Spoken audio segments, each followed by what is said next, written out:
অনেকে ভাবছেন ২০২৬ সালের নির্বাচনের ফলাফল কি হবে তা নিয়ে এখনও ধোঁয়াশা আছে, কিন্তু ইতিহাস এবং সমাজবিজ্ঞান বলছে ভিন্ন কথা।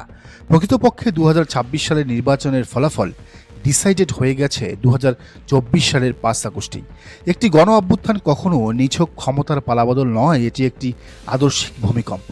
২০২৪ সালে জাতি শুধু শেখ হাসিনাকে হটায়নি, জাতি হটিয়েছে একটি আদর্শকে। আর পদার্থবিজ্ঞানের সূত্র মতে প্রতিটি ক্রিয়ারই একটি সমান ও বিপরীত প্রতিক্রিয়া থাকে। হাসিনার ফেসিবাদ সেকুলার আদর্শের পতন ঘটার পর শূন্য স্থান পূরণ করতে তার কমপ্লিট আইডিওলজিক্যাল ইনেমি বা বিপরীত আদর্শের উত্থান ঘটাটাই প্রকৃতির নিয়ম। আর সেই বিপরীত আদর্শটিই হলো ইসলামী রাজনীতি বা জামায়াতে ইসলামীর রাজনীতি। আজকের এই মেগা বিশ্লেষণে আমরা দেখব কেন ৯০-এর গণ অভ্যুত্থানের পর ৯১-এর নির্বাচনের হুবহু পুনরাবৃত্তি হতে যাচ্ছে ২৬-এ, কেন রিকশা চালক থেকে দিনমজুর সবাই প্রতীকের নাম না জেনেও ইসলামকে ভোট দিতে চাইছে, জামায়াতকে ভোট দিতে চাইছে। ইতিহাস বড়ই অদ্ভুত, তা বারবার ফিরে আসে, যাকে আমরা বলি হিস্টোরিক্যাল প্যারালিজম। আসুন ফ্ল্যাশব্যাক করি ১৯৯০ সালে। স্বৈরাচার এরশাদের পতন হলো, সেই গণ অভ্যুত্থানের সামনের সারিতে নেতৃত্ব দিয়েছিল ছাত্রদল। এর ঠিক পরপরই দেশের ছাত্র সংসদগুলোতে ছাত্রদল বিপুল ভোটে জয়ী হলো এবং তার ইম্প্যাক্ট পড়ল ১৯৯১ সালের জাতীয় নির্বাচনে। বিএনপি সংখ্যাগরিষ্ঠতা পেয়ে সরকার গঠন করলো। এখন ২০২৪-এর দিকে তাকান। হাসিনার পতন হলো, এই বিপ্লবে ইসলামী ছাত্র শিবিরের ভূমিকা ছিল সাইলেন্ট কিন্তু ভাইটাল। বিপ্লব পরবর্তী ডাকসুসহ ৫টি বিশ্ববিদ্যালয়ে ছাত্র সংসদ নির্বাচনে শিবির বা তাদের প্যানেল নিরঙ্কুশ বিজয় পেয়েছে। এটি কাকতালীয় নয়, এটি ইতিহাসের পুনরাবৃত্তি। ৯০-এর ছাত্রদলের বিজয়ের পর যেমন ১৯৯১-এর বিএনপি ক্ষমতায় এসেছিল, ঠিক তেমনি ২৪-এ শিবিরের বিজয়ের পর ২৬-এ জামায়াতের ক্ষমতায় আসাটা সময়ের ব্যাপার মাত্র। ৯০-এর গণ অভ্যুত্থানের পর বিএনপির জনপ্রিয়তা ছিল তুঙ্গে, ঠিক যেমনটা এখন জামায়াতের ক্ষেত্রে দেখা যাচ্ছে। জাতি অবচেতন মনেই সেই পথ বেছে নিয়েছে। অনেকে প্রশ্ন করবেন, বিএনপিও তো গণ অভ্যুত্থানের পক্ষের দল, তাহলে তারা কেন ক্ষমতায় আসবে না? এখানেই কাজ করছে নেগেটিভ ভোটিং এবং বেটার চয়েস ফ্যাক্টর।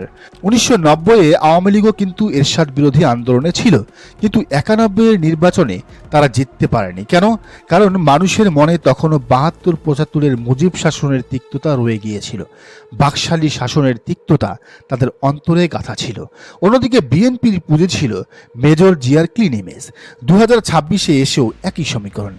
মানুষের মনে বিএনপির বিগত দিনের হাওয়া ভবন আর দুর্নীতির স্মৃতি এখনও টাটকা। তার উপর গত ১.৫ বছরে বিএনপির তৃণমূলের চাঁদাবাজি, দখলদারিত্ব এবং খুনোখুনিতে মানুষ অতিষ্ঠ। মানুষ ভাবছে, হাসিনাকে তাড়ালাম কি এদের আনার জন্য? অন্যদিকে জামায়াত, তাদের বিগত ২ মন্ত্রীর বিরুদ্ধে দুর্নীতির প্রমাণ পাওয়া যায়নি। গত ১.৫ বছরে তারা কোনো প্রতিশোধ নেয়নি, মন্দির পাহারা দিয়েছে, বন্যা মোকাবেলা করেছে। মানুষ দেখছে জামায়াত বিএনপির চেয়ে অনেক বেশি সুশৃঙ্খল এবং ওয়েলফেয়ার ওরিয়েন্টেড। তাই মানুষ বিএনপিকে বাদ দিয়ে বেটার চয়েস হিসেবে জামায়াতকেই বেছে নিচ্ছে। জামায়াত নিয়ে মানুষ কেন এত আশাবাদী? কোনো জরিপ দেখে নয়, বরং মানুষের পাঁচ দেখে। এই ভূখণ্ডের মানুষের সাইকোলজি বোঝা খুবই কঠিন। আপনি যখন কোনো রিক্সা চালক বা দিনমজুরকে জিজ্ঞেস করবেন, ভাই কাকে ভোট দেবেন, সে উত্তর দেয়, সবাইকে তো দিলাম, এবার ইসলামকে ভোট দিয়ে দেখি। যখন জিজ্ঞেস করবেন কোন দলে ভোট দিবেন, সে দলের নাম জানে না, নেতার নাম জানে না, সে বললে দাঁড়িপাল্লায় ভোট দেব।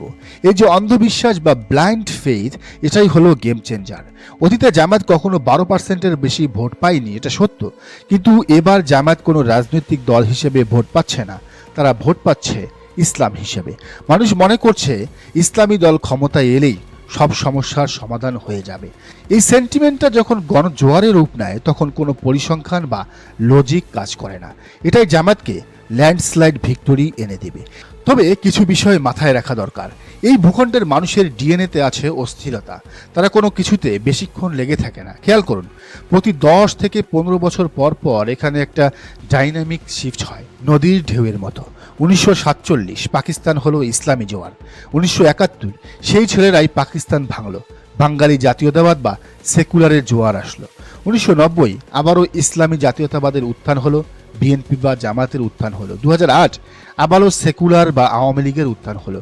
২০১৩ আবারও ইসলামী স্রোত শুরু হলো। ন্যাচারাল ফ্লো অনুযায়ী ২০১৩ এর পরেই ইসলামী শক্তি ক্ষমতায় আসার কথা ছিল, কিন্তু শেখ হাসিনা 2014 সালে জোর করে বাঁধ দিয়ে সেই ঢেউ আটকে রেখেছিল।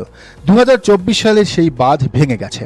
10 বছর ধরে আটকে রাখা পানি যখন বাঁধ ভেঙে ঢোকে তখন সেটা ঢেউ থাকে না, সেটা সুনামি হয়ে যায়। শেখ হাসিনা স্বাভাবিক প্রবাহ আটকাতে গিয়ে এমন এক ভয়ঙ্কর জোয়ার তৈরি করেছেন যাতে সেকুলার সব এলিমেন্ট ভেসে যাবে। আগামী নির্বাচনে আমরা সেই সুনামিরই প্রতিফলন দেখব। তবে বিজয়ের আনন্দের সাথে সাথে অত্যন্ত শঙ্কাও আছে, কারণ মুজিবের সাথে ডাক্তার শফিকুর রহমানের মানে জামায়াত আমিরের এক অদ্ভুত মিল পাওয়া যাচ্ছে। 1970 সালে মানুষ মনে করত আমাদের সব অভাব অনটনের কারণ পশ্চিম পাকিস্তান। শেখ মুজিবের হাতে জাদুর লাঠি আছে, তিনি ক্ষমতায় গেলেই সব ঠিক হয়ে যাবে। 2026 সালে মানুষ মনে করেছে আমাদের সব সমস্যার মূল কারণ সেকুলারিজম বা দুর্নীতি। জামায়াত বা ইসলাম ক্ষমতায় এলেই রাতারাতি সব ঠিক হয়ে যাবে, এটাই সবচেয়ে বড় ফাঁদ। মুজিব ক্ষমতায় গিয়ে দেখলেন জাদুর লাঠি বলতে কিছু নেই, সমস্যা রাতারাতি মেটে না, ফলে তিনি দ্রুত অজনপ্রিয় হলেন এবং তার স্ট্র্যাটেজিক পতন হলো। জামায়াত যখন ক্ষমতায় গিয়ে দেখবে মুদ্রাস্ফীতি কমছে না, বেকারত্ব যাচ্ছে না, তখন মানুষের মোহভঙ্গ হবে। মানুষের এই আকাশচুম্বী প্রত্যাশাই জামাতের পতনের কারণ হতে পারে। ক্ষমতায় যাওয়ার পর যদি জামাত ডেলিভার করতে না পারে তবে পলিটিক্যাল ইসলামের এমন পতন হবে যা মুজিবের পতনের চেয়েও ভয়ঙ্কর হবে। আজকের এই মেগা থিসিসের শেষ কথা, জামাত জিতবে এবং ভূমিদশ বিজয়ী পাবে, এটা ইতিহাসের অনিবার্যতা। সেকুলারিজমের কফিনের শেষ পেরেক ঠুকে দেওয়া হয়েছে, কিন্তু প্রশ্ন হলো জামাত কি সেই বিজয় ধরে রাখতে পারবে, নাকি বাঙালির সেই অস্থির চরিত্র আবার জেগে উঠবে এবং 5 বছর পর আবার নতুন কোনো পরিবর্তনের ডাকা দেবে? জামাতের সামনে চ্যালেঞ্জ নির্বাচনে জেতা নয়, চ্যালেঞ্জ হলো জেতার পর মানুষের জাদুর লাঠির প্রত্যাশা সামলানো। ইতিহাস রিপিট হয়, কিন্তু বুদ্ধিমানরা ইতিহাস থেকে শিক্ষা নেয়। জামাত কি সেই শিক্ষা নেবে? উত্তর সময় বলে দেবে।